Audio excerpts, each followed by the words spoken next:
अच्छा मरियम साहबा, ये आप समझती हैं कि ये आग आपने लगवाई है या पहले से लगी हुई थी, आपने सिर्फ तेल फेंका है? नहीं, बिस्मिल्लाहिर्रहमानिर्रहीम।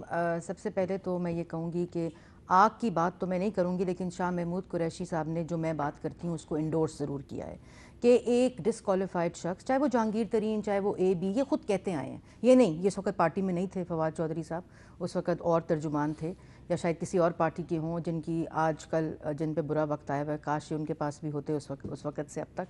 लेकिन बात यह है कि एक डिसक्वालीफाइड शख्स जिन्होंने एडमिट किया कि मैंने फ़ेक अकाउंट्स माली और बावर्चियों के नाम पे बनाए हैं, उनके खिलाफ ना इंक्वायरी और उनको काबीना का, मैं तो इतनी बात करती हूँ, और उसको इंडोर्स किया इनके अपने वज़रा वज़ीर बहुत करीबी इमरान खान साहब के शाह महमूद कुरैशी साहब ने। कानून की खिलाफवर्जी है या नहीं है? मैंने अपनी स्टेटमेंट पहली जो दी थी जब वो बैठे थे, मैंने कहा था ये कंटेम्प्ट ऑफ कोर्ट है, क्योंकि काबीना जो है वो आइन के तहत चलती है, उसके अपने रूल्स ऑफ बिजनेस होते हैं, और उसके अंदर एक ऐसा शख्स जो कि सुप्रीम कोर्ट से डिसक्वालीफाइड है और जिनको आपने बैठा दिया। दूसरी तरफ तो उन्होंने शोर मचाया कि नवाज शरीफ साहब जो हैं वो सदर पार्टी के नहीं रह सकते, मतलब खुद तो ऐसी मिसालें दी, ऐसी वेस्टर्न पॉलिटिक्स की। नहीं, देखिए मैं सिर्फ ये कह रही हूँ कि जो आप कहते हैं ना उस पर अमल करें। और उसके बाद शाह महमूद कुरैशी साहब ने भी वही कहा कि जी बिल्कुल गलत है, और उन्होंने ये नहीं कहा कि उनको करनी पड़ती है, उन्होंने कहा उन्हें बोलने का मौका मिलता है, इसका मतलब है बात बिल्कुल ठीक है, आप ऐसा ना करें। उन्होंने इन सबको कहा। उसके बाद दो वज़रा फैसल वाडा साहब और फवाद चौधरी साहब, जाहिर है इनका ताल्लुक होगा जहांगीर तरीन साहब के साथ, उनको तकलीफ हो गई, उनको प्रॉब्लम हो गई। लेकिन जहांगीर तरीन साहब से सर जहाँ से बावर्ची खाने का खर्चा चलता हो उनके तो कोई नहीं मसला हो सकता ना, फंड करते हैं। देखिए ये तो सबको पता है, होते हैं लोग, हमारी भी पार्टी में लोग फाइनेंशियली सपोर्ट करते हैं, गलत बात नहीं है, लेकिन जहाँ से फंडिंग आ रही होती है, जहाँ करीबी ताल्लुक होता है, दोस्ती होती है, लेकिन जब आइन की बात हो, काबीना, उनको वैसे इमरान खान साहब बनी गाला साथ बिठा लिया करें ना, मशवरा तो बनी गाला में भी लिया जा सकता है। अच्छा वो डिसक्वालीफाइड आदमी है, नहीं, मेरा बात ठीक है, उनसे इतने ज्यादा प्रॉब्लम क्या है? आपको क्या प्रॉब्लम? मुझे प्रॉब्लम यह है कि काबीना एक आइनी फोरम है जिसमें आइन के तहत वो डिसक्वालीफाइड है, सुप्रीम कोर्ट का फैसला है, कंटेम्प्ट ऑफ कोर्ट है उनको काबीना में बिठाना। अगर इमरान खान साहब ने उनसे कोई बहुत बड़ा मशवरा लेना है, उनकी एक्सपर्टीज हो सकती है, तो उनको बनी गाला में साथ बिठा के उनसे मशवरे ले लें। वो कौन सा मशवरा है जो बनी गाला में नहीं दिया जा सकता और काबीना की मीटिंग में दिया जा सकता है? लीगल पॉइंट ऑफ व्यू से भी जरा बताएं, कंटेम्प्ट ऑफ कोर्ट है कि नहीं है? देखिए पहली बात तो यह है कि आर्टिकल 62 के तहत ओवरसीज़ पाकिस्तानीज़ इलेक्शन नहीं लड़ सकते। ओवरसीज़ पाकिस्तानीज़ जो हैं वो पाकिस्तान में कोई उस तरह का मिनिस्ट्रियल ओहदा नहीं ले सकते, लेकिन आप ओवरसीज़ पाकिस्तानीज़ को किसी भी अहम मामले के ऊपर बुला सकते हैं, उनसे मशवरा ले सकते हैं, उनसे बात कर सकते हैं। जहांगीर तरीन साहब पाकिस्तान से, आपको उनसे इख्तलाफ हो, आपको उनसे दोस्ती हो, वो पाकिस्तान के एक जाने माने एग्रीकल्चरिस्ट हैं। एग्रीकल्चर पॉलिसी है, एग्रीकल्चर पॉलिसी के ऊपर उनका मशवरा हम समझते हैं कि इम्पॉर्टेंट है। हमने उनको बुलाया है, उनसे ब्रीफिंग ली है, उनसे मजीद ब्रीफिंग उनको क्यों बुलाया? आगे लेंगे। आपकी काबीना में कोई और बंदा ऐसा नहीं है जिसको एग्रीकल्चर का पता हो? नहीं, जहांगीर तरीन साहब, जैसे मैंने कहा कि आप एक्सपर्ट ओपिनियन, तरीन साहब हमारे ख्याल में पाकिस्तान के सबसे बेहतरीन एग्रीकल्चरिस्ट है, और उनसे जो है वो बुलाया नहीं, कैबिनेट को प्रेजेंटेशन लेकिन ना हमारा शायद आपको पता ही होगा कि शाह महमूद कुरैशी साहब पाकिस्तान ग्रोअर्स एसोसिएशन के चेयरमैन हैं। नहीं वो भी हैं, तो शाह साहब का भी मशवरा है, शाह साहब अपनी बात करते हैं, लेकिन मेरे ख्याल में जिस तरह से हम ओवरसीज पाकिस्तानी से एक्सपर्ट ओपिनियन ले सकते हैं, वैसे तरीन साहब से भी ले सकते हैं। तो तरीन साहब सिर्फ एक दफा आए हैं काबीना के इजलास में? हाँ, एक दफा आए हैं, सिर्फ एक दफा आए हैं। जब भी जरूरत पड़ेगी दोबारा भी बुलाएंगे। क्यों नहीं, दोबारा भी बुलाएंगे, जरूर बुलाएंगे। ये जो मरियम औरंगजेब साहिबा की जो दुख और दर्द है, जो उनको, जो इन्होंने ये भी बताया कि हमारा किचन भी तरीन साहब चला रहे हैं, बड़ा ये इंकशाफ ही हुआ है फैसल वोडा का और मेरा, हम सब के लिए। अच्छा वजाहत कर, वरना तरीन साहब को मैं ये रिकॉर्डिंग जरा भिजवा दें ताकि ध्यान करें, इस तरह तो ना करें, ऐसे इल्ज़ाम लग रहे हैं हम पे। तो बात यह है कि ये जो इनका असल में ये होता यह है कि इसको लगता यह है कि इनके दिल को ज़्यादा ठेस पहुँच रही है इस वक्त जहांगीर तरीन साहब के आने से।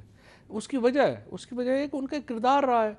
PTI की जो गवर्नमेंट बनी है, हमारी जो पूरी पार्टी की ऑर्गेनाइजेशन में जहांगीर तरीन का एक किरदार है, और जितना आंसू पंजाब की हुकूमत बनाने में उनका किरदार है, बिल्कुल किरदार है। जितने दुख, अफसोस और तासुफ का इजहार बीबी कर रही हैं, उससे आपको पता चल रहा है तकलीफ कहाँ पहुँच रही है, और यहाँ हम तकलीफ पहुँचाते रहेंगे इंशाल्लाह। अच्छा, वो कह रहे हैं जी हम जहांगीर तरीन साहब को आइंदा भी काबीना के इजलास में बुलाते रहेंगे और आपको तकलीफ पहुंचाते ये रहेंगे। आइन के मुताबिक काम करते कौन सा है जो इनको थोड़ी बहुत इसका एहसास हो? कोई एहसास मैंने एहसास बताया प्रोग्राम आपको आइन के तो मुताबिक। एहसास प्रोग्राम तो पाकिस्तान की आवाम को एहसास हो कि हम आ गए हैं शुरू है, इनको किसी चीज़ का एहसास नहीं होगा। मुझे दुख तकलीफ किसी चीज़ की नहीं है। अगर ये समझते हैं कि आइन की खिलाफ वर्जी प्रिंसिपल स्टांस है इनका तो ज़रूर करें।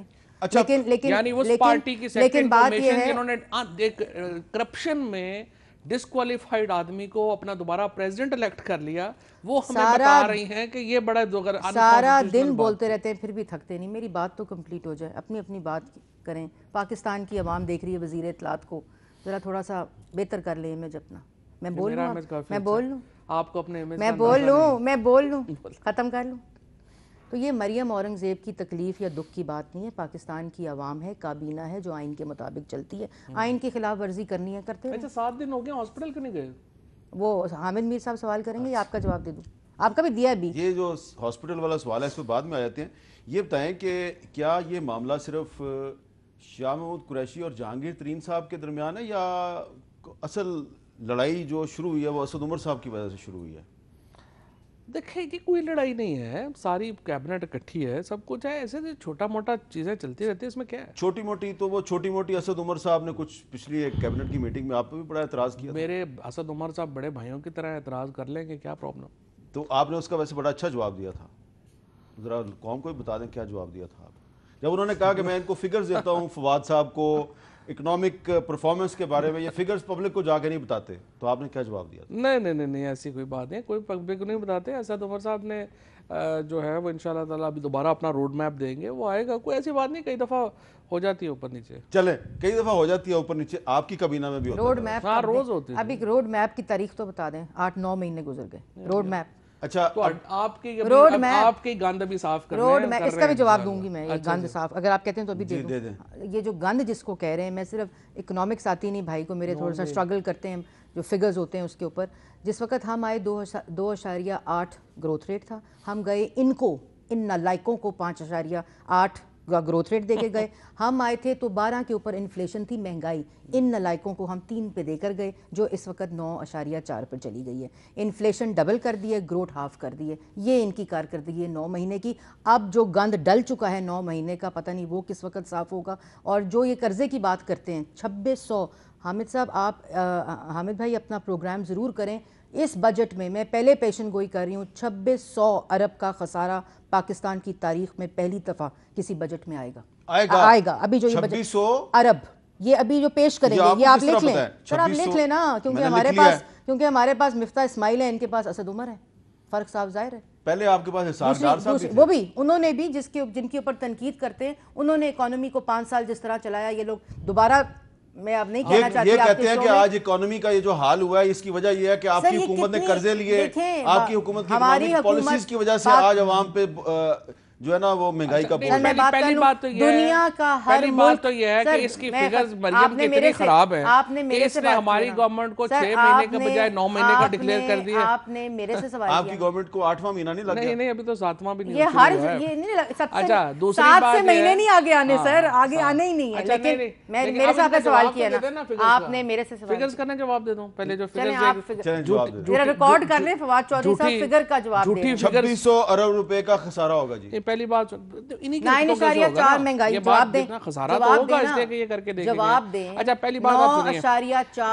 9.4 ये लोग आए हैं जब ये पीपल्स पार्टी की हुकूमत के ऊपर बड़ी तनकीद थी कि बहुत उन्होंने ना बेड़ा गर्क किया, ये है वो है। वो 6 ट्रिलियन के ऊपर मुशर्रफ साहब से जब उन्होंने टेक ओवर किया था वो 15 ट्रिलियन के ऊपर लेके गए। इन्होंने मौसूफ और इनकी हुकूमत जब आई 15 ट्रिलियन से कर्जा लेके चले गए 30 ट्रिलियन के ऊपर। 1 रुपये का, to be fair with peoples party, 1 रुपये का खसारा नहीं था गैस के निज़ाम के ऊपर जिस दिन इन्होंने हुकूमत संभाली। जिस दिन उन्होंने गैस की ये हमारे हवाले किया 157 अरब रुपए का कर्जा छोड़ के गए हैं। जिस दिन हमने हुकूमत संभाली 15 दिन का फॉरेन रिजर्व था हमारे पास, हम कह भी नहीं सकते थे 15 दिन का फॉरेन रिजर्व है क्योंकि बेड़ा गर्क हो जाना था, तो दौड़ लगानी पड़ी। अब तो $10 बिलियन से ऊपर चला गया, $10 बिलियन से ऊपर चला गया। तो इम्पॉर्टेंट बात यह है कि जो आप कह रही है ना महंगाई, ये जो आप कह रही हैं कि ये हुआ वो हुआ, आप लोगों के दौर में तेल जो है वो कितने पे क्यों $38 से $40 आप बैरल के ऊपर तेल आया था, और इन्होंने उस वक्त भी 70-70, 80-80, 90-90 रुपए के जो हैं वो बेचे और हाईएस्ट रखी। हमारी जो मुश्किलात हैं बुनियादी तौर के ऊपर हम क्या कर रहे हैं इस वक्त? हम पहला साल तो फायर फाइटिंग कर रहे हैं पहले 6 महीने। हमारी इकोनॉमी की जो पॉलिसीज हैं वो अब शुरू होनी है जब हमने थोड़ा अपना कैश रिजर्व इस बना बजट लिया के बाद। इस बजट के बाद अच्छा, इतने फिगर जटे मारे हैं उसने, मैं जवाब तो दे दूं। एक मिनट, वो एक आप को जनवरी के महीने में आप दोनों हमारे प्रोग्राम में आए थे, तो उसमें कुछ बातें हुई थी। मैं सब बातें तो नहीं याद दिलाता, एक बात मैं जरूर याद दिलाना चाहता हूँ। NRO का जो मामला है, मैंने जिस तरह से अर्ज किया, आपकी तारीख है और यकीनी तौर के ऊपर आपको नहीं पता होगा लेकिन आपके बड़े अब भी बात कर रहे हैं। किसके साथ कर रहे हैं? बताए ना, ये बताते हर नहीं बात हैं। टेलीविजन पे नहीं बता क्यों नहीं हो बस सकती? ठीक है, आज उन्होंने कह दिया कि हर बात टेलीविजन पे नहीं बताई जा सकती, इसका मतलब है कुछ ना कुछ हो रहा है। नहीं कुछ ना कुछ हो तो नहीं गया मरियम साहबा? कुछ ना सर, कुछ। अदालती फैसले के ऊपर इतना बड़ा नहीं, सवालिया मैंने तो निशान तो नहीं हो अदालती सकता फैसले ना का जिक्र ही नहीं किया। सर, अदालत ने बेल दिया ना। नहीं, सिर्फ अदालत की बेल के अलावा भी बहुत क्या कुछ हुआ है। क्या बता देना, क्या हुआ? क्या हुआ जी? बता दें, इनको उसके पूछ अलावा बता दें। वही मैं तो आप ही अदालती फैसले में तो मेरा तो पूछ लेना, इनसे पूछ लेना। क्या हुआ जी? आप कह रहे थे इनके बड़े बातचीत कर रहे हैं। मैंने तो इनको पहले भी मशवरा दिया है, अब भी मेरा मशवरा यही है, ये रोना पिटना ये छोड़ें, आराम से। अब चूँकि घर पे हैं, टेंशन भी नहीं है, इनको चाहिए फैमिली मीटिंग बुलाएं और पाकिस्तान के लोगों के जो पैसे हैं वो पाकिस्तान के लोगों के पैसे वापस करें। फिर क्या होगा? फिर आज़ाद घूमें अपना। सर, एक मेरा भी तो मशवरा, अगर उसके बगैर ही नवाज शरीफ साहब हमेशा के लिए बाहर आ गए, पैसे तो देने सर इनका मशवरा दे पैसे के दिया, बगैर हाँ जी, हो गया। पैसे पूछ के लो बगैर एक बारी, फिर पूछ लो, होगी बात। आपकी बात मुकम्मल होगी। हाँ, मेहरबानी चले कर लो जो एक फैमिली मीटिंग इमरान खान साहब भी मोती मंगा मोती बुलाएं, अलीमा बाजी को कहें यार मैं मुश्किल में ये हूं। तो एम ही है ना। अब फिर देखें, मैं बोली थी नहीं, ये तो एम ही ये नहीं हो सकता ना। ये ऐसे ये गल्ला जो क्या गाली होता है? याद आई है। दूसरी भाई तुमको बात- सब्सटेंटिव बात दूसरी करो ना, मैं जो बात तुम कर बता रही हूँ रहे ना, हैं। आप उनको बात कर लेने दें, अलीमा please। बाजी को कहें कि मैं मुश्किल में अलीमा हूँ, आपा के मैंने कोई जो आपको बेनामीदार बनाया आप उसके पैसे वापस कर दें। जहांगीर तरीन साहब को कहें कि आप जितना लूटा हुआ मनी इमरान खान का लॉन्ड्रिंग, तो दुश्मन भी बावर्ची उस पे इल्जाम नहीं लगा बावर्ची और मालियों के नाम पर बाहर लेकर गए हैं, वो वापस कर दें, आसानी हो जाएगी। और तो अगर वो वापस कर दें तो आप भी कर देंगे? मैं आ रही हूँ, नवाज शरीफ साहब के ऊपर 3 अदालती फैसले आ चुके हैं, ठीक है। आखिरी अदालती फैसला जिसके लिए वो जेल गए हैं, उसमें प्रिस्यूम, और अंग्रेजी आती नहीं, फैसला पढ़ा नहीं, प्रिस्यूम और अज्यूम का वर्ड 1 रुपए की करप्शन ना शहबाज शरीफ पे और ना नवाज शरीफ पे साबित हुई। लेकिन इनकी तकलीफ मैं समझ सकती हूँ कि हमारी तरफ सारे सुरखरू हो रहे हैं, अदालती फैसले हमारे हक में आ रहे हैं, और इनकी तरफ मैं नाम नहीं लूंगी क्योंकि मैं नहीं चाहती नैब के अंदर कोई भी गिरफ्तार हो, काला कानून है, लेकिन इनकी तरफ सब नैब में मतलूब लोग नैब की तरफ जा रहे हैं। तो मैं इनकी समझ सकती हूँ तकलीफ जो इनको होगी इस वक्त फवाद चौधरी साहब को, क्योंकि दाएं बाएं नैब में मतलूब लोग बैठे हैं, चोर बैठे हैं, डाकू, लेकिन अपने घर की मीटिंग बुला के पाकिस्तान का कर्जा और मनी लॉन्ड्रिंग के जो 200 बिलियन सालाना जाते थे वो अगर 2 लोगों से वापस आ जाए ना, तो मुल्क में एक वादा जो इन्होंने कंटेनर पे किया था कम से कम वो पूरा हो जाएगा। ये बात सही है इनकी। मरीम ये देखो बात ये होती है कि आपने कोई सीरियस बात आप करेंगे तो ऐसे सीरियस बात करते हैं। इसमें बात यह है कि इनको ये जो अभी मरियम औरंगजेब ने बात की है, देखो वो हम कह रहे हैं 3 अदालतों क्यों डिस्क्वालीफाई हुए, जहांगीर तरीन पूछें तो जहांगीर तरीन सीरियस तो बात करें, टेक्निकल बुनियादों पर क्यों, डिस्क्वालीफाई क्या टेक्निकल बात थी कि बावर्ची और मालियों के नाम पे फेक अकाउंट्स थे? अच्छा, इसका मतलब आपने केस ही नहीं पढ़ा हुआ। हामिद भाई एडमिट किया उन्होंने कि मैंने माली और मोची के नाम पे फेक अकाउंट्स बनाए। इस ये जो इल्जाम मरियम औरंगजेब साहबा लगा रही हैं, इस प्रोग्राम के बाद आप बल्कि भी अपने रिसर्चर को कह दें कि जरा डाउनलोड करे और आपको बताए कि किस बात के ऊपर वो डिस्क्वालीफाई हुए। अच्छा, ये मेरे ख्याल पे हुए, मनी लॉन्ड्रिंग पे हुए, इनसाइडर ट्रेडिंग के ऊपर पहले जुर्माना दे चुके हैं।